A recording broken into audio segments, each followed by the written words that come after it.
So it's no surprise that streaming is becoming increasingly more important in how we engage with content. The pandemic has accelerated consumer behaviors that were already taking hold, and at this point it feels like a streaming service launches every week. But you've probably heard folks buzzing about how this is going to impact the film release window. So what do we mean by that, and why should you care? Let's break it down. For decades, you would have to wait 3 months after a film was released in theaters before you could watch it at home. That 90-day stretch is referred to as the theatrical release window, or the period that a film would run exclusively in theaters.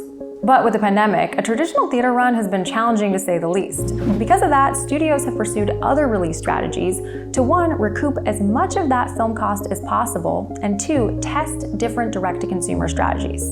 For example, Warner Brothers is releasing their entire 2021 film slate on HBO Max, and Disney has done a variety of different things, most notably releasing Mulan exclusively on Disney Plus for a premiere access fee. And offering this content helps rack up subscribers, which at this point is the mark of success in an extremely competitive market. So the big question is, will these changes end after the pandemic, or are we in for a seismic shift? Here are some key factors stakeholders will be weighing. First up, revenue sharing economics. When a movie plays at the cinema, theatrical chains take 40 to 50% of box office sales.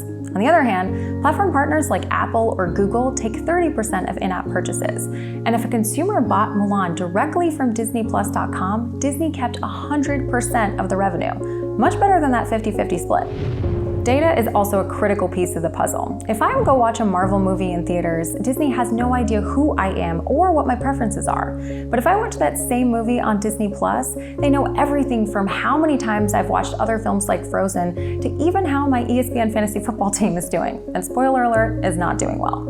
A Disney or a Universal would much rather know your viewing and shopping preferences rather than let that data get lost at the box office. And here's why. These conglomerates can monetize movie franchises across their sizable parks and consumer product segments versus a Paramount where the movie studio is the primary asset. But there are some negatives. In the theater, a studio has a much better chance of reaching viewers who aren't already superfans. And it ensures everyone buys a ticket versus the co-viewing experience that's popular in the home. And finally, if theatrical content continues to get released on streaming services, will consumers grow to expect more value from their subscriptions than a company's prepared to give? Wonder Woman premieres for free on HBO Max this month. Will consumers buy a ticket to see a DC movie in theaters once the pandemic's over? Only time will tell.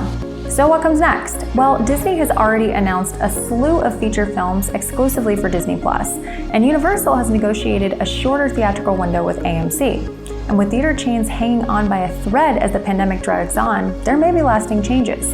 And the larger question remains, will consumers even want to go back to the theaters once this is all over?